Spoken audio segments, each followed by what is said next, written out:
おとっつぁんおっかさん、グッドアフタヌーンおこんにちは。ちょっとハズブロマーベルレジェンドのデアデビルとフィスト忍者と、そしてデアデビルエレクトラの紹介になります。今回ご紹介させていただくものはこのシリーズ、マインドレス1シリーズですね。6個のパーツを集めるとこのマインドレス1が完成するんですけども、でそのうちのねブレイドだけはもう紹介していて、で残りのやつを今回紹介していこうと思うんですけども、ちょっと数が多いんでちょっと分けていきますね。一体一体ゆっくりやっていきたいので、今回は、デアデビルとフィスト忍者と、でこのデアデビル、キングデアデビルとでも言えばいいのかな。これを紹介するならこの子も紹介しなきゃいかんということで、このエレクトラデアデビルの方も開封していきたいと思います。これだけはねスパイダーマンシリーズですね、別シリーズになるんですけども、ではね早速開封していきたいと思います。フィスト忍者からいこう。ちょっと数が多いんでね長い動画になってしまうんでちょっと分けていくんですけども、よし、どんな感じなのね。まあね見えているので見た目の出来の良さはもう保証されているんですけども、いいなやっぱりかっこいいな。かっこいいっすね。じゃあ次にキングデアデビルいこうかな。かっこいいっすね。これもねいつもと違う衣装になっていて、このねデアデビル、これだけはねマインドレス1のボーナスパーツつかないんですよね。いいっすねやっぱり。かっこいいな。いいな。よし、では最後にエレクトラちゃんいきましょう。これはねもう破りましょう。僕はねあまり箱残さないタイプ。まずフィスト忍者の方から見ていきましょう。いやねこれいわゆる戦闘員的な立ち位置のキャラクターなんですけども、めちゃくちゃかっこいいっすよ。正直ね期待していなかったんですけどもね、取り出していろいろ遊んでいたんですけども、正直ね今回紹介する3体のうちこれ一番気に入りましたね。でこの眉間のところね深くシワが寄ってる造形になっていたり、目とか眉毛の塗装が細かいんですけど綺麗になっているんですよね。でこの頭巾は、取り外すことはできない一体化ですね。いやめっちゃかっこいいですね。ちょっと申し訳ないですけど誤算でしたね。頭部パーツがもう一つ付属していまして、こちらは詳しくはわからないんですけど、確か死んだ忍者を蘇生した時のやつになるのかな。でこの出来がねめちゃくちゃ良くて、この頭巾取り外すことができるんですけどもこの状態がめちゃくちゃかっこいいんですよね。でこの骨の部分をなんかねリアルに塗装されていて、いやこの状態がねぶっ刺さりましたね個人的に。口の開閉ギミックはありませんね。いやめっちゃかっこいい、素晴らしい。左腕にはこれはフィストのマークかなが綺麗にプリントされている。忍者なんですけど自分の所属先を明かしていくスタイル、脅迫の意味もあるのかな。帯の方は別パーツではあるんですけどもがっちりと固定されている。この履物なんですけども、一見忍者の旅のようにも見えるんですけども、このベルトの留め具が造形されていて、いかにも現代な感じがして、この辺結構好きですね。可動範囲いきましょう。まずは頭部外すとこのような接続で、首の付け根で可動ありそうなんですけど、これはありませんね。それを踏まえて後ろへはこうぐらいまでで、前はこんな感じでぐるりと一周できると。上半身の可動いきましょう。まず肩はこのようにバタフライ機構がありまして、水平はここまでいけてぐるりと一周回り、二の腕バイセプスあって、肘二重でここまでですね。で手首はこのような可動でぐるりと回って、胴体の方はこの部分と、あと腰のねこの部分に接続軸ありまして、それを踏まえて後ろへはここまでいけて、前はここまでいけて、で回転はねこの胸の部分しかしませんね。この辺でぐるりと回って腰での回転はできない。下半身の可動はこのように前で後ろへもこういけて、で開脚できて、ももにロール、膝二重でここまでで、靴の部分でロールあって、足首ここまでいけて、こんな風に傾き取れると。付属パーツいきましょう。まずは刀なんですけども、ブレイドの時はこの刀身部分がなんか特殊な塗装が施されていて、キラキラ光ってリアルだったんですけども、今回のは成型色一辺倒でちょっと安っぽい。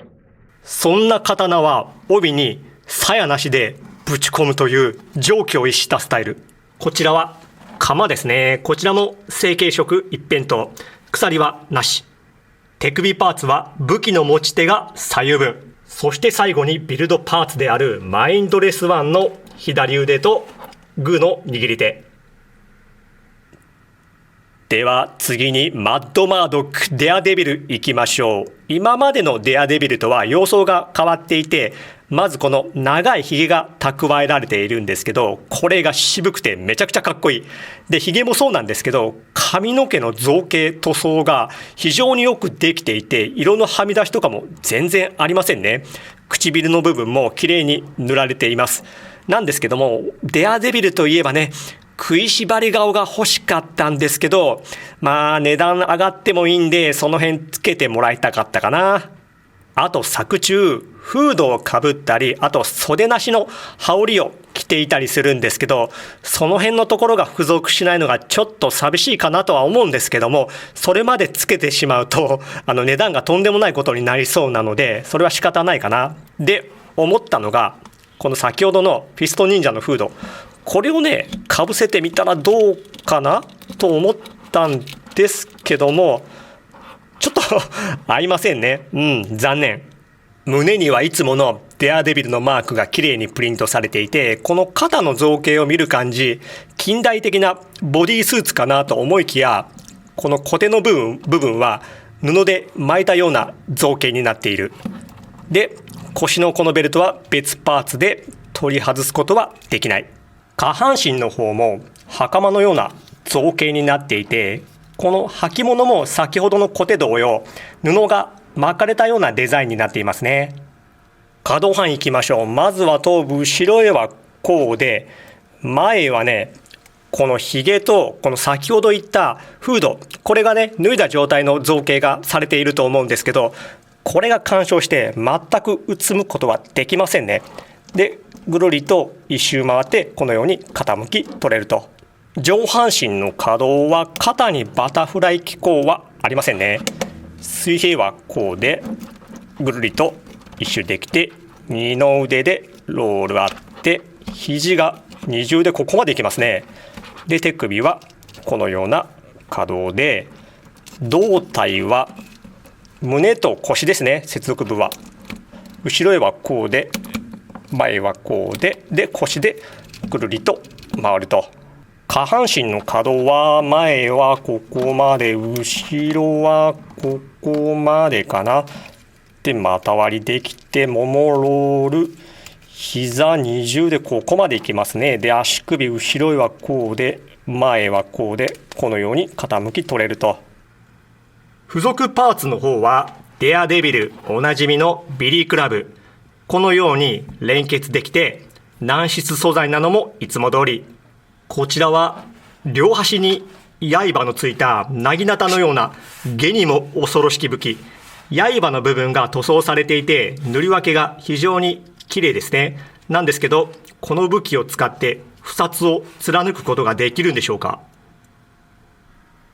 では最後にエレクトラナチオスいきましょう。マッドマドック、つまりデアデビルがいなくなったヘルズキッチンで、彼の意思を継いでデアデビルとなったエレクトラの姿なんですけどもね、いやこれかけねなしにかっこいいですね。特にこのマフラー、この長いマフラーがヒロイックな感じがして、デザインが群を抜いてかっこいいですね。でこのマフラーね外すことができて、口の部分も綺麗に造形塗装されていて、で鼻の穴もちゃんと造形されているんですよね。素晴らしい。胸にはちゃんとデアデビルのマークがプリントされていて、このベルトは別パーツなんですけど取り外すことはできないかな。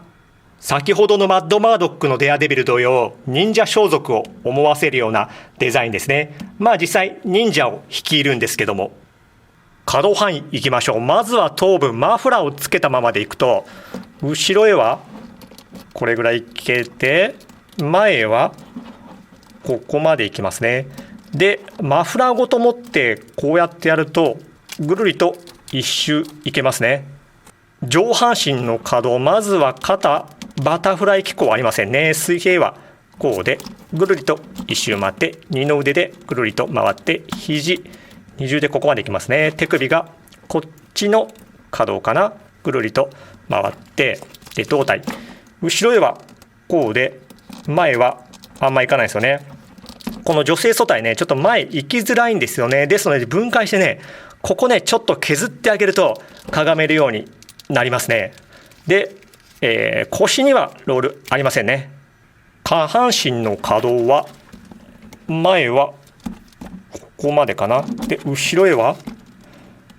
ここまでいけて、で股割りここまでいけて、ももにロールあって、膝も二重でここまでいきますね。でブーツでこのようにロールあって、足首後ろはこうで前はこうで、このように傾き取れると。付属パーツの方はエレクトラおなじみサイが2振り、軟質素材で折れる心配は少ない。サイズ比較、フィギュアーツ仮面ライダー真骨頂新1号とマーベルレジェンドアイアンスパイダーマンコミックバージョン